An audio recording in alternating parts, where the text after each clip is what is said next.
Hi everyone, so you might remember that earlier this year we reviewed the Xplova X5, which is a new GPS computer from the people that make Acer computers. Well, I say we reviewed it, I reviewed it.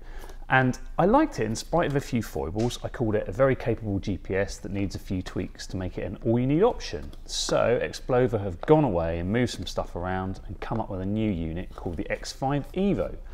Because it's an evolution of, yeah, you know, you get the picture. Anyway, you're probably asking, have they made those tweaks and is it an all-you-need option now? Well, yes and no and maybe. Let's hit no first. The X5 had a SIM card slot, so you could get a data connection out and about.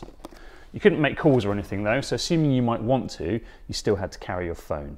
So what you might expect Xplova to do is enhance the SIM functionality on the new Evo. Actually, they've done the opposite. They've taken it away entirely. There's no SIM slot. Now, that sounds like a retrograde step, of course, but I don't really think it is. You see, although the X5 is basically an Android phone, it's not set up for calling. You can't sync it to your Google account for your contacts or anything like that. So you'd need to know the numbers you were calling. Now, 999 isn't that hard to remember, and I still think an emergency call function would have been good. But Xplova have kind of backed away from that route and are now just speeding down it's just a GPS one. So I say it's just a GPS, but it's also a camera. So there's a 720p front-facing unit there. Now the original X5 was very limited here. The maximum video clip you could record was 9 seconds, so it wasn't very good for recording your commute or making a travel blog or anything like that.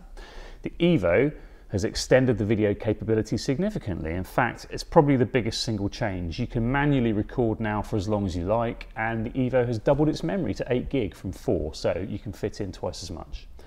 There's a loop function too, which records in segments and erases the oldest one when it's out of space. That's dead handy for daily commute vids if you're looking for fodder for our close pass of the day series. And there's a time-lapse option too. Now the old X5 could tie in video recording to certain things like your heart rate and your speed and turn the camera on when you hit 40 miles an hour or whatever. Now the new one can do that too. There's more you can do with the video once you've got it. There's a new Xplova video app that can be used to edit the video, and you can also get your ride data overlaid on top of it, you know, your speed and your heart rate and that kind of thing. So really, the X5 Evo is a much more powerful device for video than the old X5 was, but it's a pity that they haven't made the move to 1080p because a lot of new cameras obviously now are offering 1080 and also 4K. The video quality is good, but it's not top drawer. Route planning is good. You can still use the Xplova desktop portal, but now there's a new Xplova Moment app that also allows you to create routes on the fly and sync them with the device.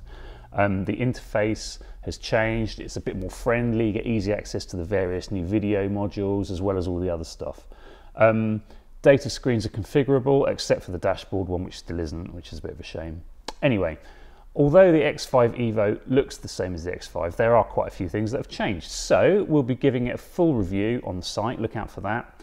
If you've got any questions about this Xplova, ask them below in the comments and we'll try and look knowledgeable. And don't forget to subscribe to this channel for more like this on road.cc. Cheers.